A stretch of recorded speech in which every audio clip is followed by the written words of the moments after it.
유전자가 똑같은 쌍둥이라도 지문은 다른 거 아시죠? 쌍둥이뿐만 아니라 지구상에 같은 지문을 가진 사람이 등장한 적이 아직까지는 없는데요.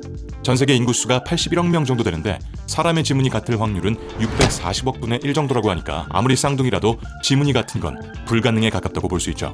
사실 지문도 유전자의 영향을 받기는 해요. 우리 손가락의 지문은 미세한 곡선들로 이루어져 있는데요.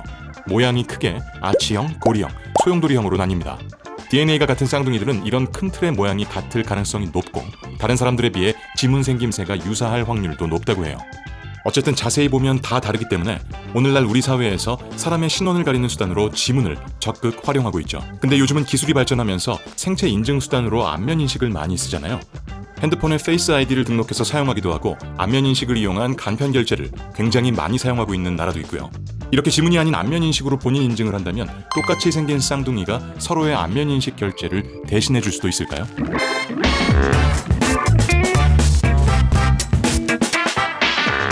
간편 결제는 오늘날 안면 인식까지 가능해질 만큼 꾸준히 발전해 왔는데요. 우리나라 간편 결제의 역사는 불과 11년 전인 2013년으로 거슬러 올라갑니다. 2013년 3월에 스마트폰이 본격적으로 등장하면서 전통 금융사들이 모바일 앱 카드 서비스를 선보이기 시작하죠. 이때만 해도 좀 번거로웠어요. 공인인증서를 무조건 써야 했거든요. 그러다가 2015년에 공인인증서 의무 사용이 폐지되면서 간편 결제는 새로운 전기를 맞이하게 됩니다. 특히 2019년 오픈뱅킹의 등장은 금융산업의 패러다임을 완전히 바꿔버리죠. 하나의 앱에서 모든 은행의 계좌를 조회하는 것은 물론 이체까지 가능하게 된 건데요. 그동안 폐쇄적이었던 금융결제망을 전면 개방해서 누구나 금융 서비스를 제공하고 이용할 수 있도록 한 게 바로 오픈뱅킹입니다. 그러다 보니까 전통 금융사뿐만 아니라 토스나 페이코 같은 여러 핀테크사들이 금융산업에 뛰어들게 되고 간편 결제 시장의 규모도 점점 더 커지게 되죠. 당연히 보안의 중요성 역시 갈수록 커집니다. 스마트폰 초기에는 비밀번호나 패턴을 이용한 보안 기술을 사용했지만 본인이 아닌 다른 사람도 풀 수 있다는 점에서 보안이 취약했어요. 매번 쓸 때마다 숫자를 입력하거나 패턴을 그려야 하니까 번거로운 것도 있었죠. 설정해놓은 비밀번호나 패턴을 잊어먹을 수도 있고요. 비밀번호나 패턴보다 더 빠르고 쉬우면서도 안전한 보안 기술이 필요해진 거죠. 그러면서 사용자 고유의 생체 정보를 인증수단으로 사용할 수 있는 보안 기술이 보편화되기 시작해요. 가장 많이 사용되고 있는 것은 지문 인식입니다. 핸드폰에 손가락을 가져다 대기만 하면 잠금이 풀리니까 편하기도 하고 사용자의 고유한 지문으로만 인증이 가능하니까 안심할 수 있죠. 근데 지문 인식도 완벽하진 않습니다. 우리 영화에서 많이 봤잖아요. 다른 사람 지문 복제한 후에 실리콘 손가락 같은 거 만들어서 보안 뚫어버리는 거. 이렇게 유출이 됐다고 해서 지문을 바꿔버릴 수도 없으니 난감하죠. 그래서 이런 단점들을 보완할 수 있는 새로운 생체 인식 기술들이 등장합니다. 홍채 인식이나 안면 인식 같은 거죠. 특히 요즘엔 핸드폰 사용할 때 안면 인식 기술을 이용한 페이스 아이디 많이들 쓰잖아요. 안면 인식은 지문과 달리 특별한 장치가 필요하지 않습니다. 카메라만 있으면 되거든요. 또 지문이나 눈을 핸드폰에 접촉할 필요가 없기 때문에 다른 생체 인증보다 비교적 위생적이기도 하고요. 안면 인식 기술의 원리는 간단해요. 카메라가 내 얼굴을 인식하고 이미지를 분석하는 겁니다. 그리고 특징이 되는 부분들의 좌표를 찍어 위치를 기억해요.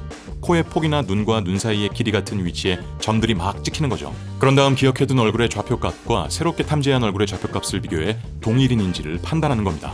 안면 인식 기반의 결제 서비스를 적극 도입해 사용하고 있는 나라도 있습니다. 중국과 러시아인데요.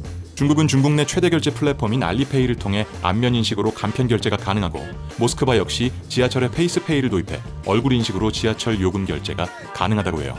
특히 중국은 안면 인식 기술이 굉장히 광범위하게 사용되고 있어서 결제 시스템은 물론 각종 보안 시스템과 교통법규에도 이 기술이 적용되어 있어요. 일부 아파트는 입구에 설치된 안면 인식 장치를 통해 외부인의 출입을 통제할 정도라고 하죠. 중국의 안면 인식 기술은 세계 최고 수준이라고 알려져 있는데요.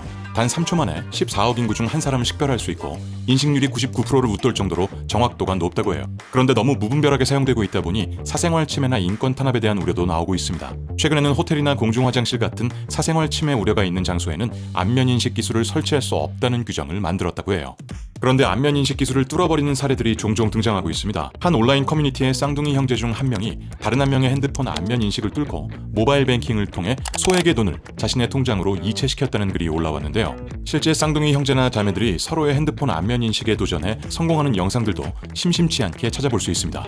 심지어 지난해 한 은행의 안면 인식 기반 ATM기에서 실물 얼굴이 아닌 사진으로 인증이 가능한 것이 알려져 해당 서비스가 중단되기도 했죠. 이처럼 닮은 사람의 안면 인식 기술 악용을 막고 오류를 줄이기 위해 안면 인식 기술은 점점 더 고도화되고 있는데요. AI와 접목해 실물이 아닌 사진이나 영상 등 딥페이크를 통한 인증 시도를 원천 차단하는 기술력 등이 꾸준히 갖추어지고 있습니다. 오늘의 결론.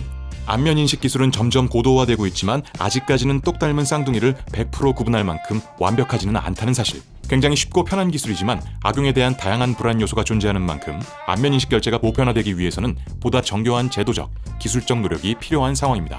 자, 오늘 영상 여기까지였고요. 금융에 대한 다양한 상상으로 뻗어나가는 길, 지금까지 상상대로였습니다.